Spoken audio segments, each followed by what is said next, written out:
कृष्ण कृष्ण राम कृष्ण हरे हरे राम हरे हरे हरे राम कृष्ण हरे राम कृष्ण राम कृष्ण हरे कृष्ण हरे हरे कृष्ण हरे हरे राम कृष्ण हरे हरे कृष्ण राम कृष्ण कृष्ण हरे हरे हरे हरे कृष्ण राम हरे राम कृष्ण राम कृष्ण हरे कृष्ण हरे हरे हरे कृष्ण हरे हरे राम कृष्ण हरे कृष्ण राम हरे कृष्ण राम राम हरे हरे हरे हरे हरे हरे कृष्ण राम कृष्ण राम कृष्ण राम हरे हरे हरे हरे हरे राम हरे हरे कृष्ण हरे राम राम कृष्ण हरे कृष्ण हरे कृष्ण हरे हरे हरे हरे राम कृष्ण राम राम हरे कृष्ण हरे हरे कृष्ण कृष्ण कृष्ण हरे कृष्ण कृष्ण हरे कृष्ण राम कृष्ण हरे हरे हरे राम राम हरे हरे राम हरे राम कृष्ण हरे हरे हरे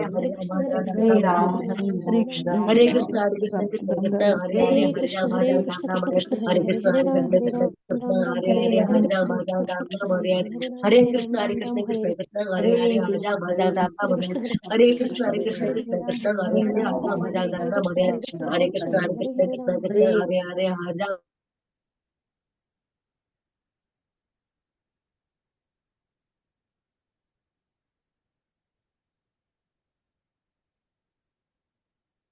हरे कृष्णा। आप सभी भक्तजनों का स्वागत है आज के सत्र में।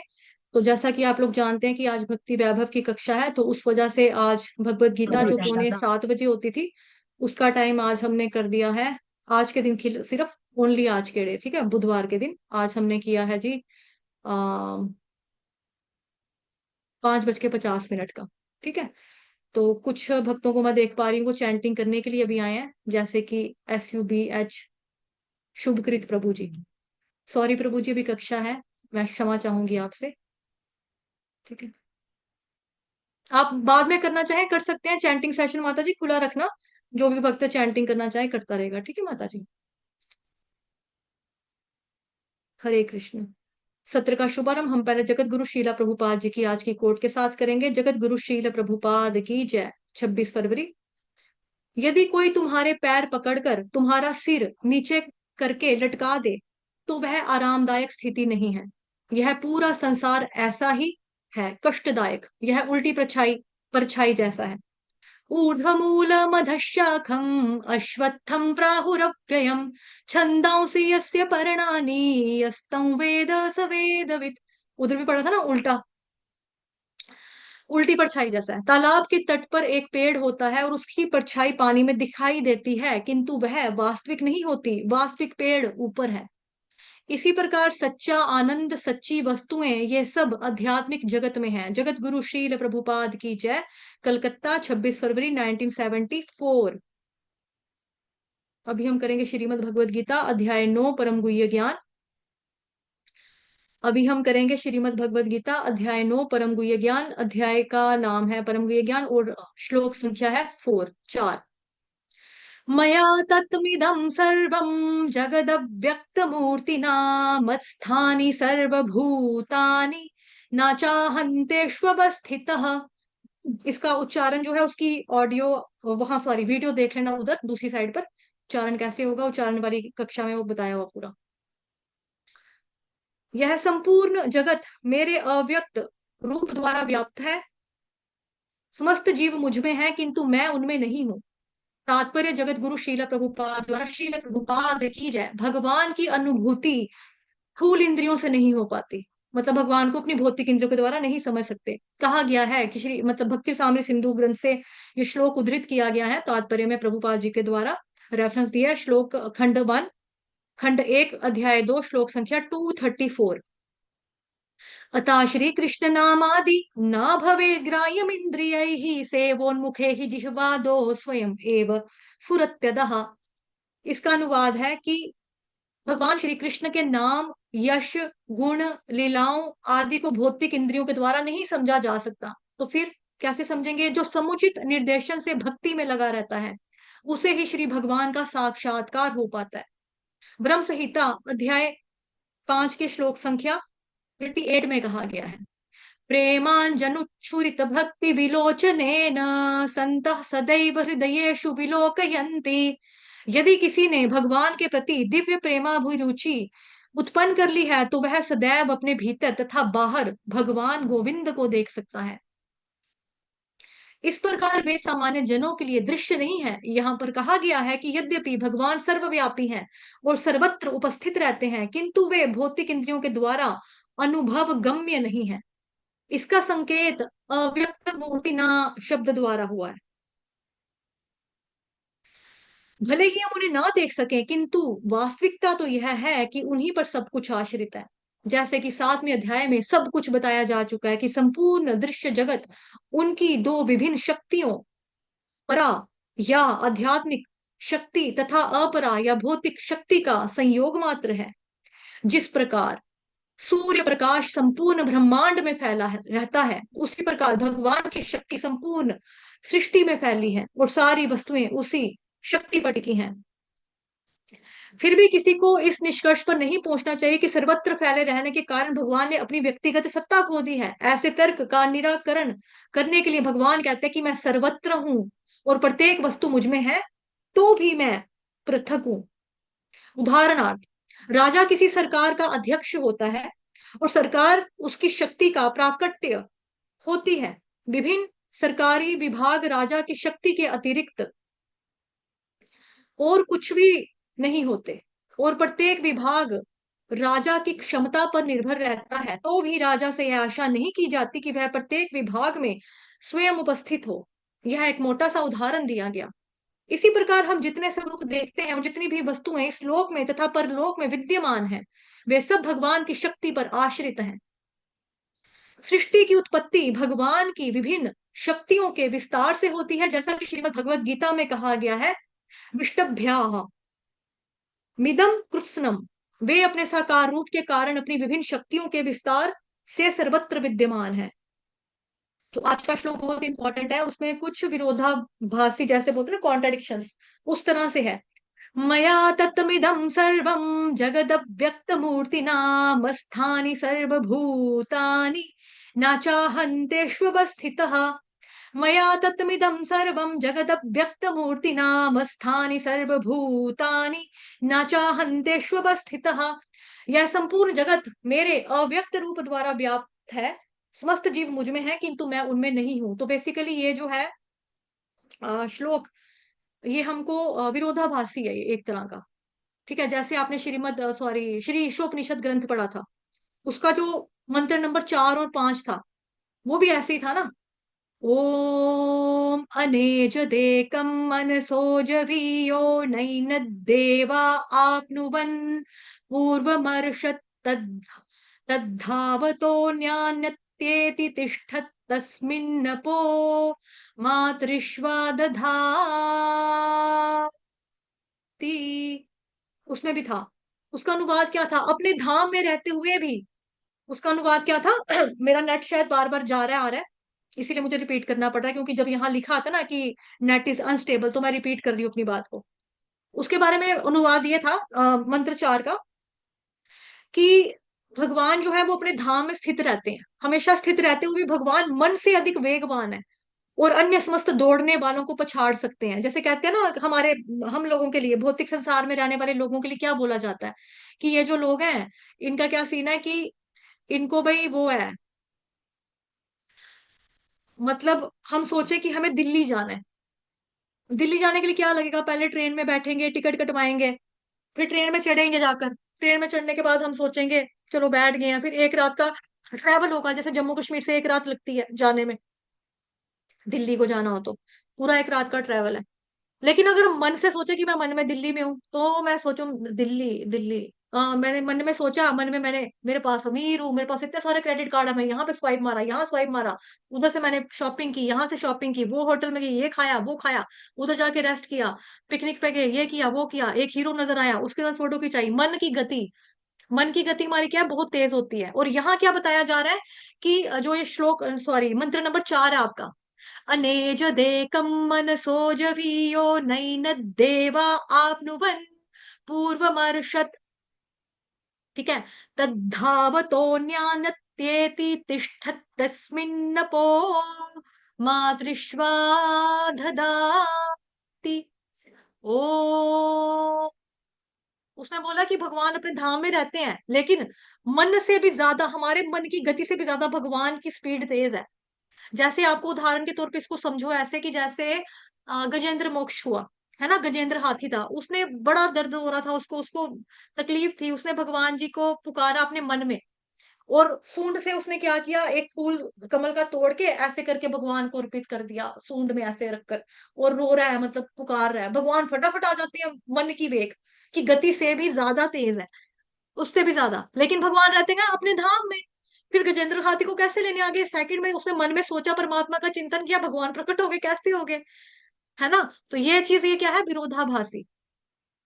इसी तरह से ईशोपनिषद का जो मंत्र नंबर आपका 5 है, उसका भी यही है। तद्देजति तन्नैजति तद्दूरे तद्वन्तिके तदंतरस्य सर्वस्य तदु सर्वस्यास्य बाह्यतः। उसका अनुवाद क्या था? परमेश्वर चलता है और नहीं भी चलता, भगवान चलते और नहीं भी चलते, वो बहुत दूर है लेकिन बहुत पास भी है, वो सबके भीतर है लेकिन बाहर भी है। तो ये विरोधाभासी है ना, कॉन्ट्रडिक्टरी। मतलब कि ये कैसे पॉसिबल है? मैं अगर जम्मू में बैठी हूँ तो मैं दिल्ली में तो नहीं हो सकती ना, अगर मैं दिल्ली में हूँ तो मैं जम्मू में नहीं हो सकती, है ना? अगर मैं बाहर हूँ, रूम से बाहर हूँ, तो मैं कमरे में नहीं हो सकती, अगर मैं कमरे में हूँ तो रूम के बाहर नहीं हो सकती। मैं बहुत दूर हूँ लेकिन मैं पास भी हूँ। तो ऐसे ही यहाँ पे क्या है, ये हमारे केस में तो पॉसिबल नहीं है, हम लोगों के केस में तो ऐसा नहीं होता। लेकिन मंत्र 5 जो है ईशोपनिषद का, वो हमें बता रहा है। तद्देजति तन्नैजति तद्दूरे तद्वन्तिके तदंतरस्य सर्वस्य तदु सर्वस्यास्य बाह्यतः। वो बता रहा है कि परमेश्वर चलता है और नहीं भी चलता। अब ऐसे कौन है चलता है? भगवान के पाँव है, नहीं चलता, पाँव नहीं है क्या? नहीं है।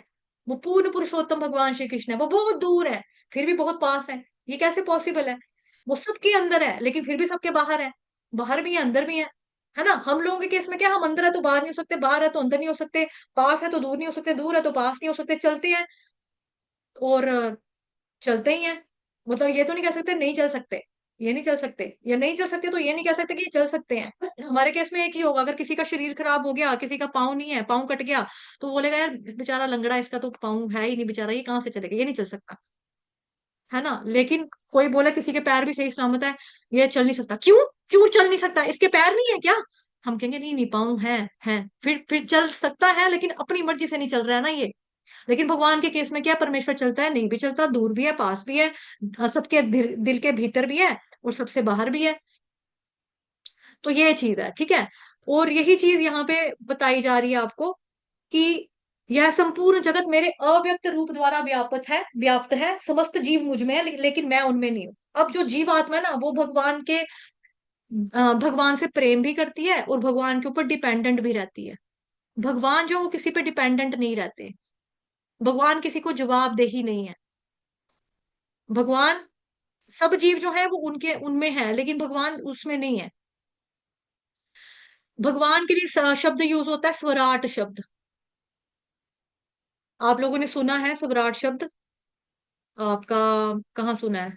श्रीमद् भागवतम महापुराण, स्कंद 1 अध्याय 1 श्लोक संख्या 1।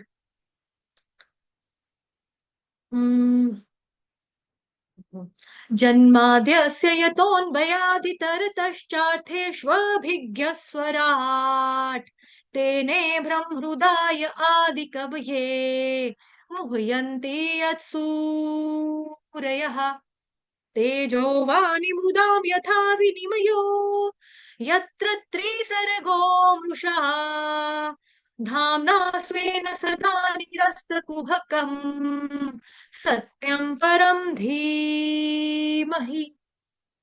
तो वहां हमें पता लग रहा है कि भगवान जो है वो स्वराट है। पहले श्लोक में ही भागवतम का बता रहा है हमें कि भगवान स्वराट है। स्वराट का मतलब बेसिकली होता है इंडिपेंडेंट, जो किसी पे निर्भर नहीं करता, डिपेंडेंट नहीं है। हमें भगवान की जरूरत है, हमें, हम भगवान के सरेंडर में रहते हैं, हम भगवान से प्रेम करते हैं, हम भगवान जी के पास भी जाना चाहते हैं, है ना? जो मतलब भक्त है वो तो जाना चाहेगा। और साथ ही हम लोग जो उन पर डिपेंडेंट है, हम लोग निर्भर करते हैं, लेकिन भगवान किसी पर भी निर्भर नहीं करते हैं। भगवान कह रहे हैं सारे जीव मेरे में है लेकिन मैं उनमें नहीं हूँ। यह संपूर्ण जगत मेरे अव्यक्त रूप द्वारा व्याप्त, सॉरी आधा पर ना, व्याप्त है। समस्त जीव मुझ में है लेकिन मैं उनमें नहीं है। अव्यक्त का मतलब यहाँ पे बेसिकली क्या है? जो दिखाई नहीं देता। अव्यक्त का मतलब क्या है? जो दिखाई नहीं देता। अव्यक्त का मतलब ये नहीं है कि जो है ही नहीं। अव्यक्त का मतलब ये नहीं है कि जो है ही नहीं, क्योंकि देखो कई बार क्या होता है भौतिक संसार में, इसको समझेंगे एग्जाम्पल से। जैसे मैं हूं, मैं बोलती हूँ ना कि मैं ना एक्सप्रेस नहीं कर पा रही अपनी फीलिंग्स आपके सामने। जो मेरी फीलिंग्स हैं, जो मेरे भाव है, मैं आपके सामने व्यक्त नहीं कर पा रही हूँ, तो व्यक्त का अपोजिट क्या हो गया? अव्यक्त। लेकिन इसका मतलब ये तो नहीं ना हुआ कि सर्वांग सुंदरी देवी दासी है ही नहीं, एग्जिस्ट ही नहीं करती, है ही नहीं, हूं ही नहीं मैं, ये तो नहीं है ना। इसका मतलब क्या हुआ कि मैं हूं तो सही लेकिन मैं व्यक्त नहीं कर पा रही, यानी मैं दिखाई आपको नजर नहीं आ रही है कि मेरी फीलिंग्स क्या है, आपको पता नहीं लग रहा है कि मैं आपसे कितना प्रेम करती हूँ, आपको नहीं पता लग रहा मेरी आंखों से मैं रो रही हूँ, मैं आपके लिए रो रही हूँ, मतलब मैं व्यक्त नहीं कर पा रही, एक्सप्रेस नहीं कर पा रही। तो ऐसे ही यहाँ पे अव्यक्त का मतलब क्या हुआ, जो दिखाई नहीं देता, जिसे हम देख नहीं सकते। क्यों नहीं देख सकते? भौतिक इंद्रियों के द्वारा, क्योंकि भौतिक इंद्रियां हमारी क्या है, अपूर्ण है। यहाँ है ना, प्रभुपाद जी ने तात्पर्य की शुरुआत ही कैसे की है, भगवान की अनुभूति स्थूल इंद्रियों से नहीं हो पाती, तो तभी करके अव्यक्त शब्द का वहां पे इस्तेमाल हुआ है श्लोका में, ठीक है, जो उसमें बताया जा रहा है। अतः श्री कृष्ण नामादि न भवे ग्राह्यम इंद्रिय सेवोन्मुखे ही जिह्वादो स्वयं एव स्फुरत्यदः, कि भगवान को भौतिक इंद्रियों के द्वारा नहीं समझा जा सकता। लेकिन फिर कैसे समझेंगे हम भगवान को? चक्षुदान दिलो यही जन्मे जन्मे प्रभु सही दिव्य ज्ञान हृदय प्रकाशित, दिव्य ज्ञान हृदय प्रकाशित चक्षुदान दिलो यही। चक्षु कौन से मिलेंगे? भौतिक वाले नहीं मिलेंगे, आध्यात्मिक मिलेंगे। वो कैसे मिलेंगे? महाराज जी से हरि नाम दीक्षा लेंगे, महाराज जी के नियम, जो हमें नियम बताए हैं, उसका पालन करेंगे, 16 माला करेंगे ब्रह्म मुहूर्त में उठ के, ये करेंगे, तभी लिखा ना यहाँ पे, जो समुचित निर्देशन से भक्ति में लगा रहता है। निर्देश हमें कौन देगा?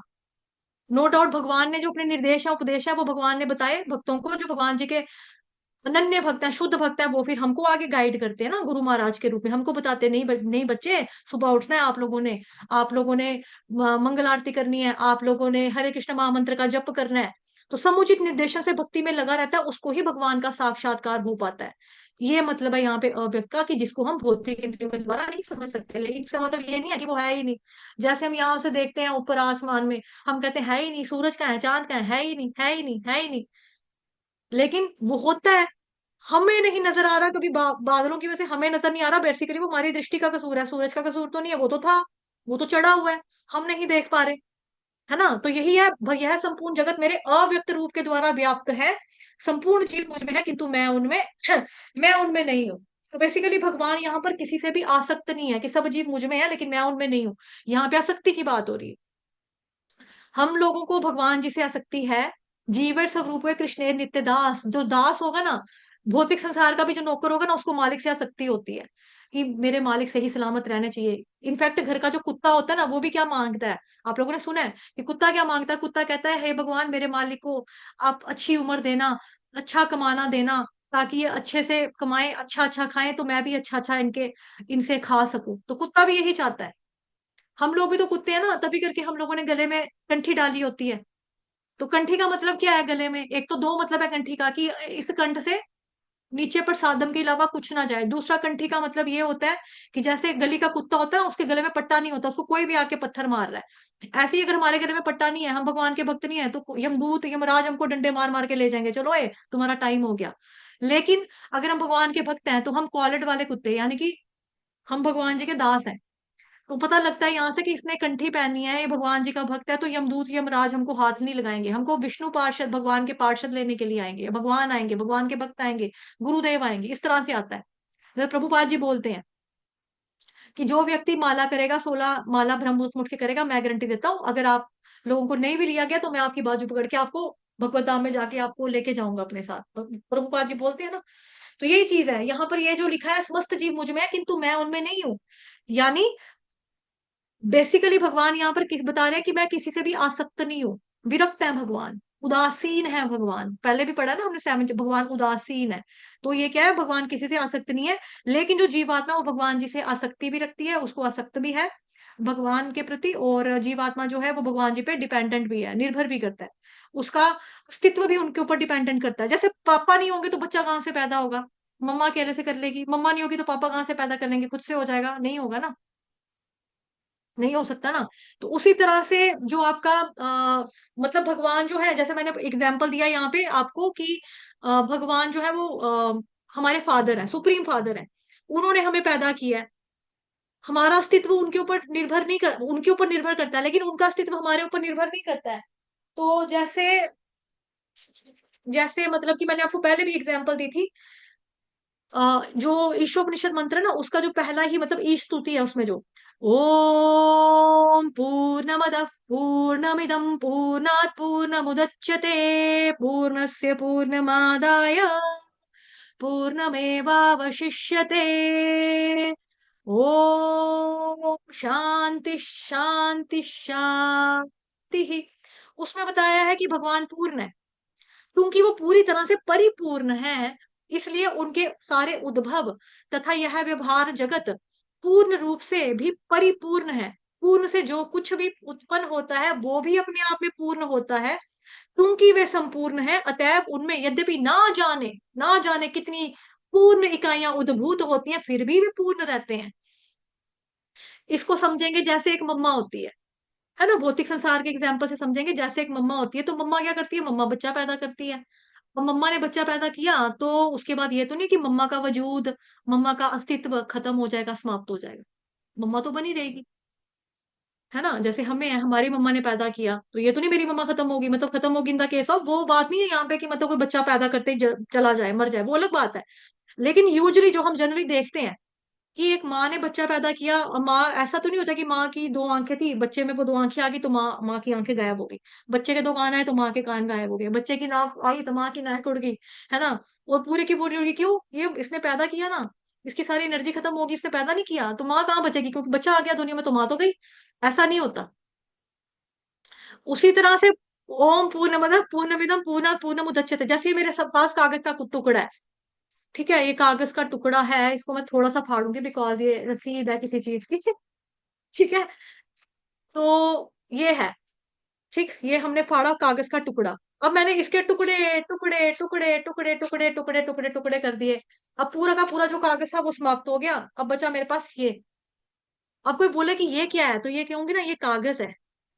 इस कागज का अस्तित्व समाप्त नहीं हुआ ना, ये कागज तो है, ये भी कागज ही माना जाएगा। उसी तरह से ओम पूर्णमद पूर्णमिदम पूर्णात पूर्णमुदच्यते पूर्णस्य पूर्ण ठीक है, समझ में आया बात? समझ में आ गई ना? ओम पूर्णमद पूर्णमिदम पूर्णात पूर्णमुदच्यते पूर्णस्य पूर्णमादाय पूर्णमेवावशिष्यते। ओम शांति शांति शांति। ठीक, तो यही मतलब है यहाँ पे, सब जीव मुझ में है किंतु मैं उनमें नहीं हूँ, क्योंकि भगवान किसी के प्रति आसक्त नहीं होते, लेकिन हम उन पर आसक्ति भी रखते हैं, उनके प्रति हमारी आसक्ति भी होनी चाहिए। आसक्ति होगी तभी तो हम प्रेम पूर्वक भगवान के लिए उठेंगे, नहाएंगे, धोएंगे, मंगल आरती करेंगे, हरे कृष्ण महामंत्र का जप करेंगे, कीर्तन करेंगे, भगवान की बुक रीडिंग करेंगे, श्रवण करेंगे कथाओं का, अगर प्रेम है तभी तो। अगर हम हमें यहाँ से विरक्ति हो लानी पड़ेगी तभी हम वहां से आसक्ति रख पाएंगे ना, तो बहुत जरूरी है हम लोगों के लिए। अगर हम वहां जाना चाहते हैं भगवान जी के लिए, मतलब प्रेम, कृष्ण प्रेम प्राप्त करना चाहते हैं, तो ये होना जरूरी है। एक तो ये चीज है। साथ ही भगवान यहाँ पर बता रहे हैं कि समस्त जीव मेरे में है लेकिन मैं उनमें नहीं हूँ। बेसिकली महाविष्णु जो है ना, महाविष्णु के इस कॉस्मिक, मतलब क्या बोलते हैं, कॉस्मिक मैनेजमेंट, महाविष्णु के जो कॉस्मिक मैनेजमेंट है उसके अंदर सबके सब है। और प्रकृति भगवान के अंडर रहकर कार्य कर रही होती है, ठीक है, उसी के अंडर रहकर कार्य करती है ना प्रकृति। प्रकृति का मालिक, प्रकृति का स्वामी कौन है? कृष्ण भगवान, उन्हीं के अंडर रहकर कर रही है। इसीलिए सबके सब भौतिक प्रकृति के अंदर हैं, लेकिन भगवान ना तो प्रकृति में रहते हैं, ना ही प्रकृति से आ सकते हैं, है ना। भगवान को क्या बोलते हैं, अब हम प्रकृति के अंडर रहने वाले लोग हैं। हमने जो अपना स्वभाव अर्जित किया है, जो शरीर, जो ये योनि प्राप्त की है, वो किसके थ्रू की है? प्रकृति से की है। प्रकृति से की हो, लेकिन किसके बेसिस पे की है? अपने गुणों के बेसिस पे की है। गुणों के बेसिस पे की है ना, गुण कर्म विभागशः, है ना। भगवान ने 4th चैप्टर में हमने पढ़ा था, जिसको लोग कहते हैं कि जातिवाद प्रथा है, जातिवाद नहीं है। बेसिकली भगवान ने गुण कर्म विभागश किया है, कि गुण और कर्म के को ध्यान में रखते हुए, मध्य नजर रखते हुए, उसके बेसिस के ऊपर भगवान ने गुण कर्म विभागश के अकॉर्डिंगली वो सब किया, विभाग की, उसका भाग किया। जो मेरे गुण थे, जो मेरा स्वभाव था, वैसा ही मैंने शरीर प्राप्त किया मनुष्य का। अगर मैं मरते वक्त चिंतन करती, काश मैं मीट खा लूं, काश मुझे मिल जाए, तो हो सकता है मैं चीता या शेर होती, फिर मेरे दांत लंबे लंबे होते, फिर मैं मांस खा रही होती, है ना। और जो हमारा स्वभाव है उसके अकॉर्डिंगली हम अगली योनि, मतलब प्राप्त करते हैं ना। अंतकाले च मामे व स्मरण मुक्त्वा कलेवर, मतलब कहने का मतलब ये है कि हमारा जो शरीर मिला है मुझे, जो योनि प्राप्त हुई है, जो गुण है, वो मुझे प्रकृति से मिले हैं, क्योंकि मैं प्रकृति के अधीन हूँ, उसके अंडर हूँ। मैं प्रकृति पर डिपेंडेंट हूँ ना, प्रकृति के अधीन हूं मैं। और मैं प्रकृति के तीनों गुणों में बंधी हुई हूँ, सत्वगुण, रजोगुण, तमोगुण, इसके मैं बंधी हुई हूँ। और भगवान के लिए शब्द इस्तेमाल होता है निर्गुण। निर्गुण का मतलब ये नहीं होता कि उसके अंदर गुण नहीं है। निर्गुण का मतलब होता है कि भगवान सत्वगुण, रजोगुण, तमोगुण, इन प्रकृति के जो तीनों गुण हैं उनसे ऊपर है, उनसे परे हैं। ये मतलब है। ठीक है, तभी यहाँ पे क्या है, सब जीव मेरे में है लेकिन मैं उनमें नहीं हूँ। प्रकृति भगवान की अध्यक्षता में, भगवान के कंट्रोल में, भगवान के अंडर रहकर कार्य कर रही है। सत्वगुण रजोगुण तमोगुण हम हमें नचा रही है, उसके हिसाब से हम कर रहे हैं प्रकृति। लेकिन प्रकृति के ऊपर कौन है? भगवान श्री कृष्ण है, जो सबके स्वामी है। तो भगवान ना तो प्रकृति में रहते हैं, ना ही प्रकृति से उनकी आसक्ति है किसी तरह की। जैसे भगवान ने आकाश बनाया, पृथ्वी बनाई, है ना, नेचर, कुदरत। प्रकृति को उर्दू में कुदरत कहा जाता है ना, कुदरत। कुदरत का नजारा देखो, नेचर तको मतलब पंजाबी बोल दिया, देखो कुदरत का नजारा, नेचर, प्रकृति देखो कितनी सुंदर है, कितने सुंदर पेड़ हैं, झरने हैं, बादल है, पहाड़ है। किसने बनाया? भगवान ने बनाया। जैसे भगवान ने आसमान बनाया, प्रकृति बनाई, सूरज बनाया, चांद बनाया, सब कुछ बनाया, उसी तरह से भगवान ने जीवात्मा को भी बनाया। लेकिन भगवान जीवात्मा नहीं है, भगवान आसमान नहीं है, भगवान सूरज नहीं है, भगवान पेड़ नहीं है। भगवान ने बनाया लेकिन भगवान ये नहीं है। उसी तरह से भगवान ने हम जीवात्मा को बनाया लेकिन भगवान जीव नहीं है। ठीक है। जैसे एक घड़ा होता है, घड़ा, घड़ा पता है ना, मटका घड़ा मिट्टी का। उसके उसको क्या करना पड़ता है? उसको बनाने के लिए हम लोग क्या करते हैं? घड़े को बनाने के लिए हम लोग, मिट्टी चाहिए हमको, पानी चाहिए हमको, है ना।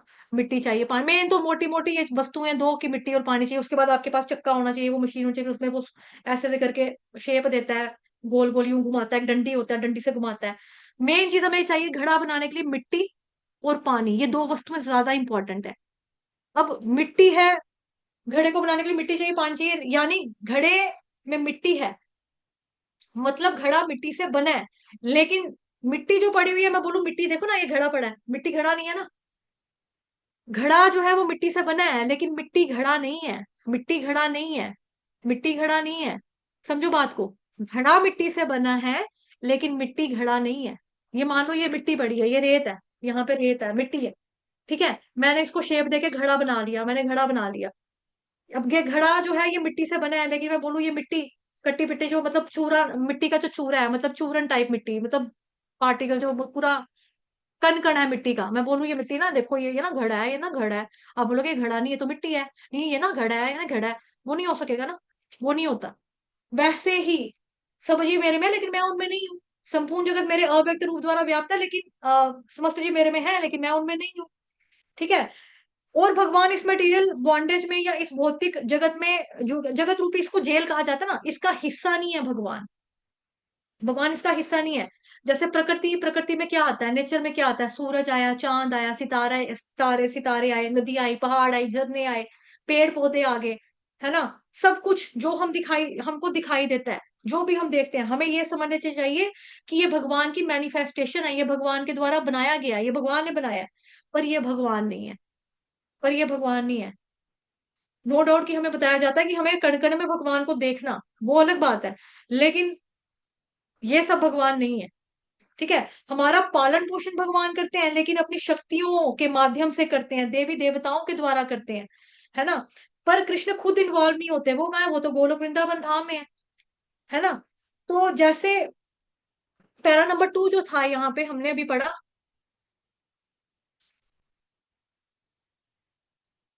अलग पेज नंबर पे था ना, फिर भी किसी निष्कर्ष पर नहीं पहुंचे कि देखो कि सर्वत्र फैले रहने के कारण भगवान ने अपनी व्यक्तिगत सत्ता खो दी है। तो जैसे मैंने आपको कागज का उदाहरण दिया था, ये पेपर है मेरे हाथ में, पेपर को मैंने टुकड़ा किया था, टुकड़े कर करके मैंने ऐसे बना लिए थे। ठीक है। अब उसमें से एक टुकड़ा मेरे हाथ में बचा था, तो मैंने बोला ये क्या है, तो यही बोला जाएगा ना ये कागज है, ये पेपर है। ये तो नहीं बोलेंगे हम कि ये कागज नहीं है, इसने अपनी सत्ता नहीं खो दी। उसी तरह से सर्वत्र फैले रहने के कारण भगवान ने अपनी व्यक्तिगत सत्ता नहीं खोई है। इस निष्कर्ष पे नहीं पहुंचना चाहिए कि भाई भगवान ने खो दी है, ऐसा नहीं होता। भगवान कहते हैं कि मैं सर्वत्र हूं, मैं हर जगह हूं, प्रत्येक वस्तु मुझ में है। तो भी मैं पृथक हूं, पृथक का मतलब अलग हूं। तो भी मैं, भगवान कह रहे हैं कि भी मैं पृथक हूं, मैं अलग हूं। ठीक है। और इसका एग्जाम्पल मैंने आपको दिया, कागज के टुकड़े वाला। और यहाँ पे साथ ही एग्जाम्पल दी जा रही है, सरकारी विभाग राजा की शक्ति के अतिरिक्त और कुछ नहीं है, देवी देवताओं के लिए बोला गया है यहाँ पे। कि जैसे देवी देवताओं की शरण में नहीं चले जाना कि ये भी तो उसी के हैं, ये भी तो उसी के हैं, ये भी तो वो है, ये भी तो वो है, सब भगवान, सब भगवान, सब भगवान। ऐसा नहीं है। भगवान भगवान है। जैसे कहते हैं ना, भौतिक संसार में हम क्या कहते हैं, बाप बाप होता है, बेटा बेटा होता है। उसी तरह से भगवान भगवान होते हैं, जीवात्मा जीवात्मा होती है। हम कभी जीवात्मा जो कभी भी भगवान की बराबरी नहीं कर सकती, कभी भी भगवान तक नहीं, मतलब भगवान नहीं बन सकती। जीवात्मा कभी भी भगवान जो है वो नहीं बन सकती है, कैसे बन सकेगी, नहीं बन सकती ना जीवात्मा कभी भगवान। तो ये चीज है, हमें कभी ये नहीं समझना कि ओम पूर्णमद पूर्णमिदम, मतलब मम्मा ने बच्चा पैदा किया उसके बाद मम्मा खत्म, ऐसा नहीं है। जितनी मर्जी पूर्ण इकाइयां निकले फिर भी वो पूर्ण रहते हैं, फिर भी वो पूर्ण रहते हैं। ठीक है, यही बात है जो मतलब पहले आपको उदाहरण दे दे के समझाया, वही वही बात यहाँ पर वापिस से हो रही है। उसके बाद ये है कि राजा क्या करता है, प्रत्येक विभाग जो है राजा की क्षमता पर निर्भर करता है, तो भी राजा से आशा नहीं की जाती कि वो प्रत्येक विभाग में स्वयं उपस्थित हो, है ना। जैसे हमारे देश के प्रधानमंत्री माननीय नरेंद्र मोदी जी, उन्होंने देश चला रहे हैं, कानून बनाया, जितने भी डिपार्टमेंट्स हैं बीजेपी सरकार के अंडर वो चल रहे हैं। लेकिन अब हम अपने घर का बिजली का बिल देने जाए, हम बोले कि ये बीजेपी की सरकार है ना, तो यहाँ पे नरेंद्र मोदी को होना चाहिए बिल बिल पकड़ने के लिए, हमारा बिजली का बिल नरेंद्र मोदी को इकट्ठा करना चाहिए। ये क्या है, ये पानी की लोग में लाइन लगे, नरेंद्र मोदी को यहाँ पे बिठाओ, पानी का बिल। यूजली करते लोग ऐसे ही हैं, जैसे कोई भी गलती हो जाती है ना, कुछ भी हो जाता है, तो बोलेंगे देखो बीजेपी सरकार ने क्या किया, देखो नरेंद्र मोदी ने क्या किया। अब नरेंद्र मोदी ने थोड़ा करना है, लोगों के घर की टैंकियां साफ नहीं है ना, हुआ था ना पहले टैंकियों का चलन आया था कि टैंकियां साफ कर रहे हैं लोग अपने घर की, नरेंद्र मोदी के कहने के ऊपर ही किया था लोगों ने, 4-5 साल पहले की बात है। तो कोरोना वायरस के दौरान की शायद ये बात है। तो लोग अब कह रहे हैं कि मोदी कह रहा है टैंकियां साफ करो, मोदी आके करके देना हमारी टैंकी साफ। मोदी ने थोड़ा टैंकी साफ करके देनी है। वही बात है यहाँ पे, राजा से आशा नहीं की जाती कि प्रत्येक विभाग में आकर खुद उपस्थित हो, उसका काम है कानून बनाना, आपने फॉलो करना है। राजा का काम क्या है, कानून बनाना। हमें क्या करना है, हमें फॉलो करना है। प्रत्येक विभाग राजा की क्षमता पर निर्भर रहता है, तो भी राजा से आशा नहीं की जाती कि प्रत्येक विभाग में स्वयं राजा खुद उपस्थित हुआ हो। यह एक मोटा सा उदाहरण दिया गया। उसी तरह से हम देखते हैं कि जितने भी समूह, जितनी भी वस्तुएं इस लोक में और परलोक में विद्यमान है, वो सब भगवान की शक्ति पर आश्रित है। बिकॉज शक्तिमान भगवान है ना, शक्तिमान जो है उसी पर शक्ति आश्रित है ना, भगवान की शक्ति पर ही सब कुछ आश्रित है। सृष्टि की उत्पत्ति भगवान के विभिन्न शक्तियों के विस्तारों से होती है, जैसा कि श्रीमद् भगवद गीता में भी बोला गया है।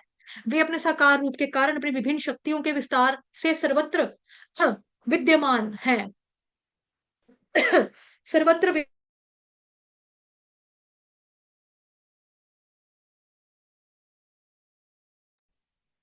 फिर जो यहाँ पे लिखा हुआ है, ऐसे तर्क का निवारण करने के लिए, सॉरी निवारण नहीं, निराकरण, मेरा नेट बार बार बंद हो रहा है बीच में। जैसे यहाँ पे लिखा हुआ है, ऐसे तर्क का निराकरण करने के लिए ही भगवान कहते हैं मैं सर्वत्र हूं तो भी, और प्रत्येक वस्तु मेरे में है तो भी मैं पृथक हूँ। उदाहरणार्थ राजा किसी सरकार का अध्यक्ष होता है, और सरकार उसकी शक्ति का प्राकट्य होती है। विभिन्न सॉरी विभाग राजा की शक्ति के अतिरिक्त और कुछ नहीं होते, और प्रत्येक विभाग राजा की क्षमता पर निर्भर होता है, तो भी राजा से आशा नहीं की जाती कि प्रत्येक विभाग में वो खुद उपस्थित हो। अब मतलब भगवान किसी पर आश्रित नहीं है, भगवान की जो सत्ता है वो किसी पर डिपेंड नहीं करती, किसी पर निर्भर नहीं करती भगवान की सत्ता। उदाहरण क्या पड़ा यहाँ पे हमने, राजा और विभाग का। राजा कानून बनाता है, पर वो कानून उसके द्वारा, मतलब उनके द्वारा लागू नहीं होते। उसी तरह से भगवान ने सृष्टि बनाई है, लेकिन उनके बंधन, उनके कार्य उनके ऊपर प्रभावित नहीं होते, उनको प्रभावित नहीं करते। जैसे राजा नियम बनाता है, लेकिन अगर कोई गलत करेगा, मान लो कि हमारे सरकार ने कानून बना दिया कि अगर किसी लड़के ने किसी लड़की का रेप किया उसको फांसी हो जाएगी, ठीक है। अब ऐसे में कोई जो है, मतलब जिस बंदे ने ये क्राइम कर दिया वो आ गया, और आने के बाद उसको जज ने सजा सुनाई। अब जज जज को ये दुख नहीं लगेगा, हाय ये बेचारा मर रहा है, ओ इसको मैंने फांसी, उसको दुख नहीं लगेगा। उसको लगेगा तुमने किया क्योंकि देखो तुमको पता है, यह कानून बनाया था, हमारे देश का कानून था ये, कि आप ये करोगे तो आपको फांसी की सजा होगी, आपने क्यों किया लड़की का रेप, अब आपको मरना पड़ेगा, फांसी है। जज थोड़ा रोएगा उसके लिए। ऐसे ही हम जब कोई गलती करते हैं, है ना, हम जब कोई कर्म गंदा करते हैं, और हमारे हमारे कर्मों का फल मिलता है, जब हमें, चाहे हमने कुछ गलती की है, पाप किया, उसका हमें फल मिल रहा है, तो भगवान को रोना है मेरा बच्चा तूने ये क्या कर दिया, भगवान को रोना नहीं आएगा। हमारा अपना कर्म है ना, हमने किया, हमने फल भोगना है। तो वैसे ही भगवान को रोना नहीं आएगा। भगवान क्या है, भगवान अनासक्त हैं, आसक्ति नहीं है उनकी, भाई जो करेगा वो भरेगा, जो करेगा वो भरेगा। तूने क्यों किया ये काम, अब तुम्हें किया तो तुम मजे लो, अब बैठो, मैं क्या कर सकता हूँ। उस वे में यहाँ पे ये चीज है कि जज निर्णय देता है पर कभी उससे लिप्त नहीं होता। निरपेक्ष रूप से जज जो होता है वो फैसला सुनाता है ना, आपने ये किया, आपने चोरी की, ठीक है अब आपको दंड मिलेगा। वो ये नहीं कहेगा वो तेरे को जेल में डाल दिया मैंने, मुझे बड़ी तकलीफ हो रही है, ऐसा नहीं कहेगा जज। निरपेक्ष रूप से उसकी ड्यूटी है। ऐसे ही भगवान है, अगर हम कुछ गलती कर रहे हैं, पाप कर रहे हैं, वो हमारा अपना कर्म है, अपना फल है ना कर्म का। उसमें भगवान की आसक्ति नहीं है कि इसको तकलीफ हो रही है, मेरा बच्चा, ओफ ओफ ओफ, तू भौतिक संसार में पड़ गया, तू भौतिक जेल में पा गया। भगवान को उसमें फर्क नहीं पड़ेगा। हम ही लोगों ने बोला हमने जाना है, हमें अपना घर चाहिए, पापा अपना घर चाहिए, अपना अपना अपना अपना, हम ही आगे ना नीचे, तो उसमें उनको कोई वो नहीं है। उसी तरह से भगवान की अध्यक्षता में सब कुछ चल रहा है, लेकिन वो निरपेक्ष रूप से उसमें बंधते नहीं है, लिप्त नहीं होते, बंधते नहीं है, वही चीज बताई जा रही है। क्लियर हो गया? तो बेसिकली यहाँ पे जो मोटे मोटे शब्द हैं, 5 मिनट बचे हैं मेरे, 5 मिनट में मैं थोड़ा सा बता देती हूँ आपको। मया ततमिदं सर्वं जगदव्यक्तमूर्तिनामस्थानि सर्वभूतानि न चाहन्तेष्वस्थितः। इसका उच्चारण सही वाला वहां से देखेंगे, अभी मैंने सही उच्चारण नहीं किया, अभी मैंने मोटा मोटा जस्ट फ्रंटली बोला है। वहां से देखेंगे जो श्लोका कंठस्थ करने वाली प्ले लिस्ट है ना, वहां पे जाके 9 चैप्टर निकाल के देख लेना उधर जाके।